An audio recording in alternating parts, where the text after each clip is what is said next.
পরিমণির পক্ষে একটা জনমত গড়ে উঠেছিল।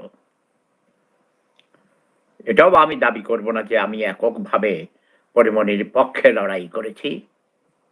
তা যেমন সত্য, আমি জনমত গড়ে তোলার পক্ষে কাজ করেছি। সত্যের পক্ষে লড়াই করেছি। পরিমণি একজন ব্যক্তি। পরিমণি ভুল করতে পারে, অপরাধ করতে পারে এবং দেশে আইন তার নিজের গতিতে চললে প্রতিটি অপরাধী, প্রতিটি সাসপেক্টেড অপরাধী তারা সঠিক বিচার পেলে তারা মুক্ত হতে পারে। তার উজ্জ্বল দৃষ্টান্ত পরিমণি। পরিমণির পক্ষে যদি জনমত গড়ে না উঠত, কুচক্রী মহলের বিষদাঁত ভেঙে দেয়া খুব কঠিন ছিল।